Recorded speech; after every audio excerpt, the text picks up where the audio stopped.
un saludo afectuoso. No pude estar, como es mi costumbre, en esta séptima edición del mes de agosto, septiembre, pero me da mucho gusto que estén aquí y que estén participando en este foro de diálogos de el segundo piso de la Cuarta Transformación. Este es un esfuerzo que realiza Morena y que realiza el grupo parlamentario porque queremos que estén preparados para todo el propósito que tenemos como movimiento y como una decisión de capacitación, de formación política, de también capacidad del debate, todo esto que a mí me parece fundamental.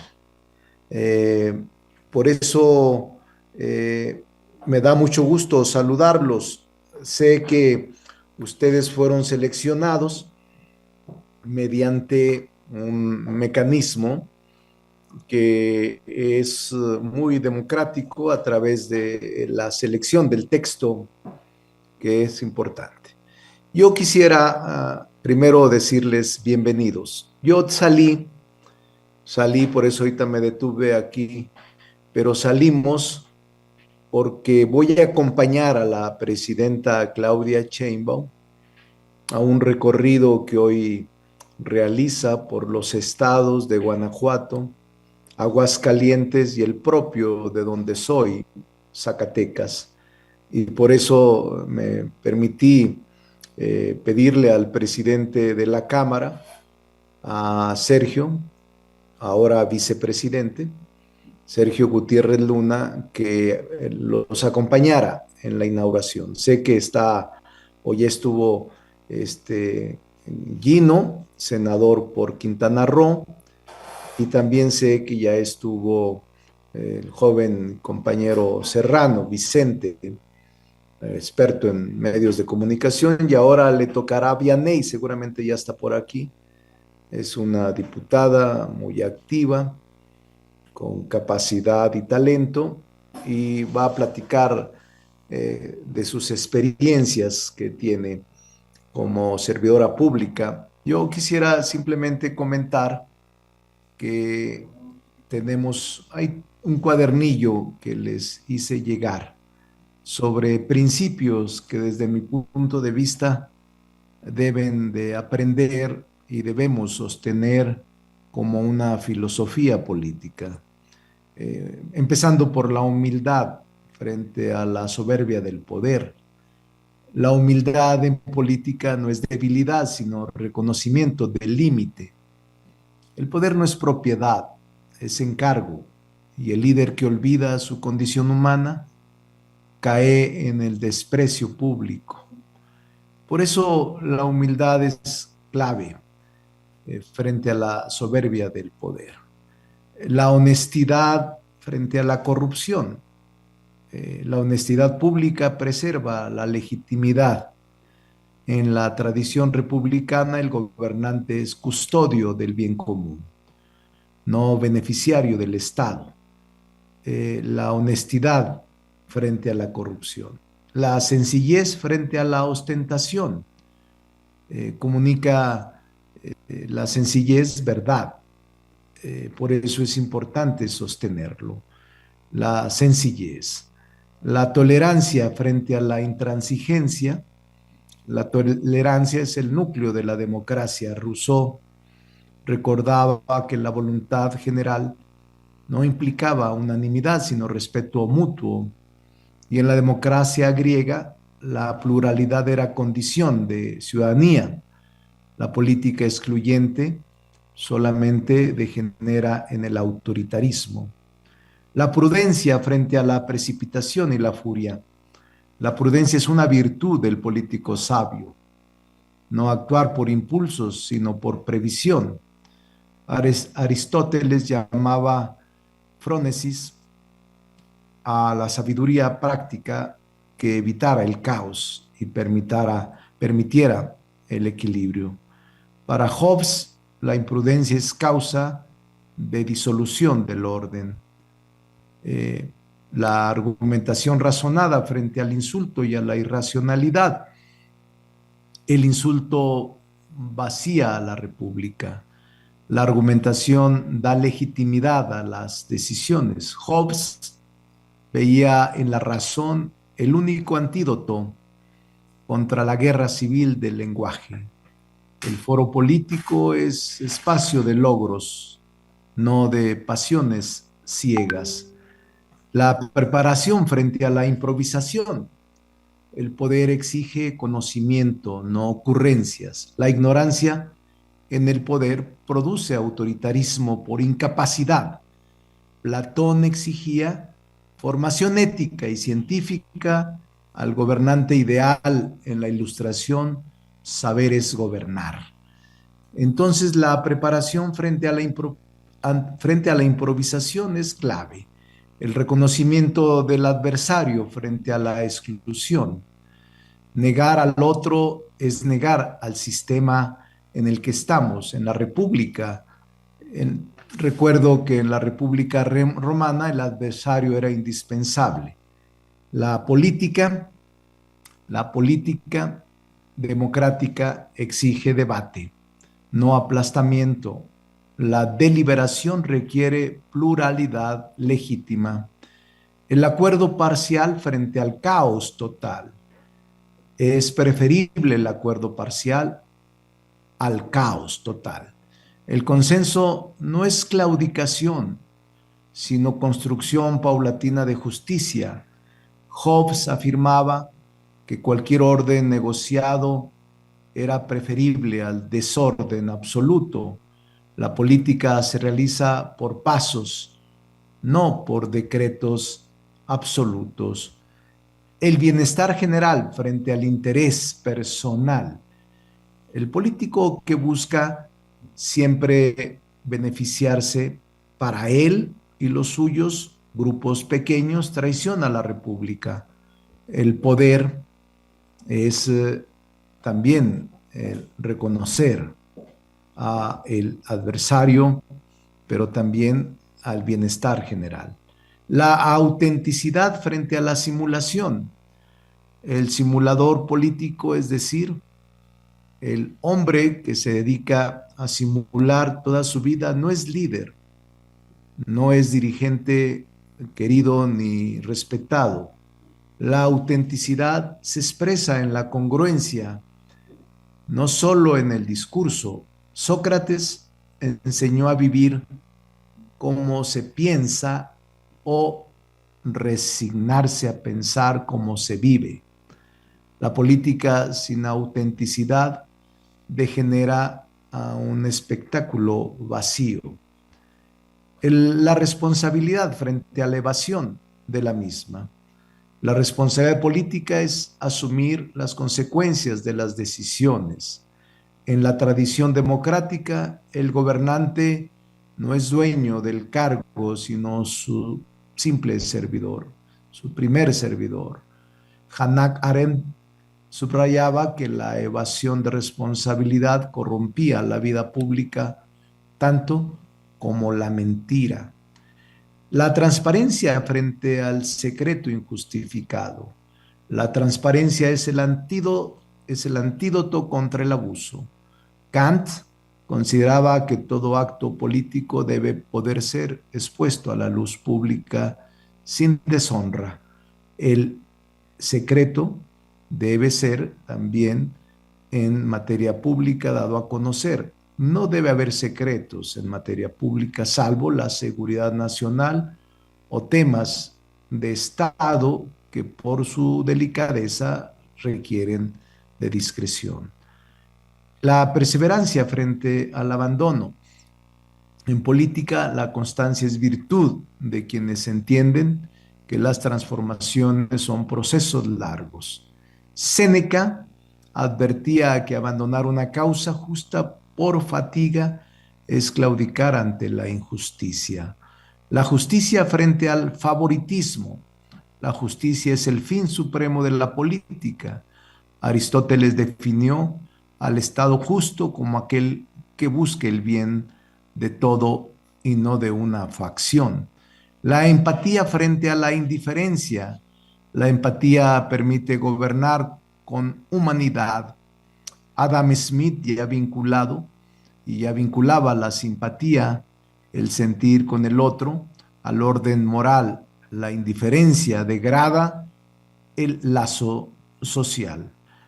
Por eso es importante recordar estos principios. Les estoy entregando un cuadernillo que mm, tenemos, eh, tenemos ya. También, también quiero felicitarlos. Sé que vienen de varias partes del país, de varios lugares del país. Entonces, me da mucho gusto que lo hagan y que hoy se preparen estos 2 días, porque es muy importante que lo hagan. Yo tengo siempre en mente el que lo hagan. Y también quiero decirles que tenemos que cuidarnos, tenemos que, como movimiento político amplio y plural, Morena, en una reflexión profunda, enfrenta un problema, una crisis de crecimiento. Morena enfrenta un desafío que es el fortalecer su cohesión interna, institucionalizar su vida orgánica y evitar divisiones que podrían debilitarlo justo en el momento en que, por voluntad popular, ocupa el poder público en todos los niveles. La amplitud que le ha permitido convertirse en la principal fuerza política morena exige encontrar un equilibrio entre sumar actores diversos y al mismo tiempo preservar los principios rectores que dan identidad y sentido a su proyecto. Para comprender la mayoría del desafío, quisiera que platicáramos las tres dimensiones, las lecciones de la historia.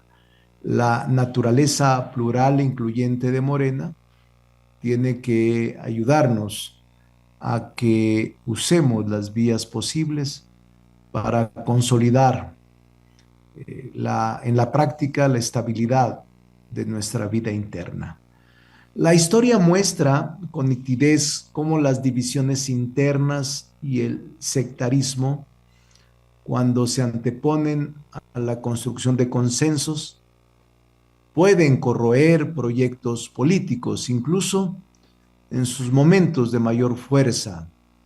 La fractura de las causas suele llegar por la fuerza de los adversarios, sino por la incapacidad de un movimiento para procesar sus discrepancias sin romper su cohesión. Recordemos como ejemplo de lo que no debemos hacer, como en la Revolución Francesa, la disputa entre girondinos y jacobinos nació de las diferencias sobre el ritmo y los alcances del proceso de transformación. Y este terminó por devorar al propio movimiento. Las instituciones creadas para sostener la revolución fueron arrastradas al conflicto y usadas para dirigir rivalidades entre facciones. Mientras que organizaciones populares y liderazgos regionales se alineaban con uno u otro bando. Al principio la disputa profundizó la revolución, pero el antagonismo creciente derivó en fragmentación y desgaste político, culminó en el golpe del 9 de Termidor, abrió paso a la reacción conservadora y preparó el terreno para el ascenso de Napoleón. El sectarismo convirtió aliados en enemigos irreconciliables y debilitó las bases de las causas revolucionarias. En la Revolución Rusa ofrece otro ejemplo. Bajo la conducción de Lenin, las disputas entre facciones dentro del partido bolchevique se resolvían mediante mecanismos internos claros.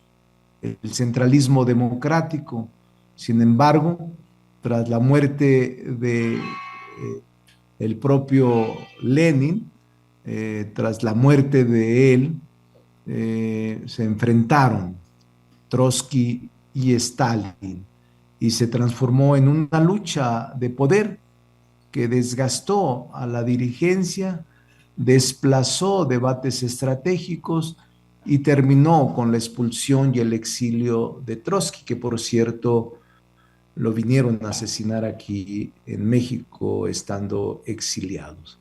Aunque la URSS logró consolidar un modelo económico y resistir amenazas externas, el costo fue la desaparición del debate plural dentro del partido y con ello la subordinación de la política a las pugnas personales. Las pugnas de los años 30 del siglo pasado muestran cómo el sectarismo erosiona proyectos, pero además genera instituciones incapaces de dialogar y corregir sus propios errores. En la misma tesis, en tierras americanas, el México del siglo XIX es quizá el caso más doloroso en esta historia. La disputa entre federalistas y centralistas, así como la división interna entre el bando liberal, entre puros y moderados, lejos de resolverse mediante mecanismos institucionales, desembocaron en un escenario de inestabilidad crónica. Gobiernos efímeros, guerras intestinas y la imposibilidad de articular un proyecto nacional cohesionado. Las consecuencias fueron devastadoras. La falta de unidad política y de unidad institucional capaces de procesar la pluralidad interna abrió la puerta a la invasión extranjera, la pérdida de más de la mitad del territorio frente a Estados Unidos, el despojo que sufrimos. Por eso es la historia la que tenemos que recordar. En las pugnas internas no son un asunto del siglo XIX ni del siglo XX. También en la historia reciente, los conflictos entre facciones, la incapacidad de procesar diferencias, el sectarismo, han puesto en riesgo proyectos políticos que se veían muy consolidados. En la fractura del Viet Minh en Vietnam, que debilitó el movimiento socialista o comunista tras la independencia, o la división entre islamistas, liberales y militares en Egipto tras la primavera árabe, muestran cómo la falta de consensos puede desestabilizar transformaciones profundas. En épocas aún más recientes, en América Latina, la división que debilitaron a proyectos de izquierda en México, la crisis boliviana del 2019, el fracaso del primer proceso constituyente en Chile, también ilustres movimientos como la fragmentación interna que desdibujan causas, erosionan liderazgos y abren espacios a fuerzas contrarias. En nuestro país, diversos proyectos que surgieron como referentes de la izquierda comenzaron a debilitarse cuando la multiplicación de corrientes internas derivó no en una diversidad integradora, sino en disputas permanentes y en el dominio de un grupo sobre los demás. Las decisiones estratégicas privilegiaron acuerdos coyunturales y cálculos pragmáticos, mientras se relegaron voces cuyas aportaciones habrían podido contener la futura debacle, adaptada en nombre de la gobernabilidad interna, y estas decisiones diluyeron el carácter plural de los grupos y los desconectaron de amplios sectores de la base social, lo que lamentablemente dispersó fuerzas progresistas y un proyecto nacional identificado. Creo que lo más reciente, el caso de Chile y la Convención Constituyente, lo que pasó en Bolivia hace apenas unos días, es gravísimo haber perdido el movimiento al socialismo de Evo Morales, que se fue a cuarto lugar por una división interna en el MAS. Por eso aquí en México, Morena tiene un desafío, el de la pluralidad y la integración. No olvidemos que Morena surge como un partido movimiento que recoge causas de anclaje histórico. Su pluralidad no es una anomalía, forma parte de su identidad y de la historia que lo vio nacer. Esa amplitud explica buena parte de la fuerza actual, pero también impone el reto constante, preservar la cohesión interna, al mismo tiempo mantener vivos los principios que le dan sentido y dirección. Los documentos fundacionales del partido ofrecen una brújula clara. Establecen que Morena es un movimiento basado en la honestidad, la austeridad, la inclusión y el respeto a la voluntad popular. Estos principios no son un adorno discursivo, deben de asumirse en forma permanente porque son el marco que permite que la pluralidad no se traduzca en corriente que se devoren entre sí, sino en un proceso común en el que las distintas voces convivan sin perder identidad. Con esto en mente, es decir, cuidando los principios, el partido no enfrenta solo la tarea de afiliar a más militantes, sino también la de incorporar plenamente a las figuras y liderazgos que en los últimos años se han sumado al movimiento. Tratar a estos actores como simples compañeros de viaje o relegarlos en las decisiones estratégicas sería repetir los errores de las viejas organizaciones de izquierda, en las cuales el sectarismo termina por fragmentar proyectos colectivos. En otras palabras, la cohesión real no surge de uniformar, sino de construir un proyecto común en el que trayectorias diversas puedan convivir bajo principios compartidos que otorgan sentido y pertenencia al movimiento. Andrés Manuel López Obrador fue un gran dirigente. Se debe a él la existencia de Morena y se debe a su convocatoria que tenga tanta fuerza y que en tan pocos años esté convertido Morena en la principal fuerza política nacional. Por eso tiene sentido esta reunión de jóvenes, esta reunión de líderes futuros, esta reunión en donde yo he sostenido siempre que nosotros ya estamos al final de nuestra historia y que debemos entregar la estafeta a ustedes, los jóvenes, a ustedes.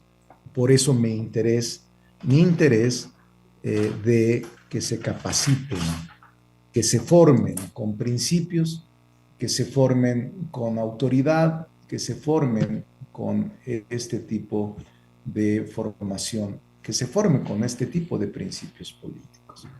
Yo estoy muy contento con que estén aquí. Le ruego me disculpen porque no estuve en la inauguración. Pero es un deber político para mí acompañar a la presidenta Claudia Sheinbaum. Me invitó y acepté, y eso fue lo que me impidió estar con ustedes esta tarde. Gracias a todos. Un abrazo para todos. Ya está Vianey. Gracias, Vicente, Gracias, Vicente, por por acompañarnos. acompañarnos.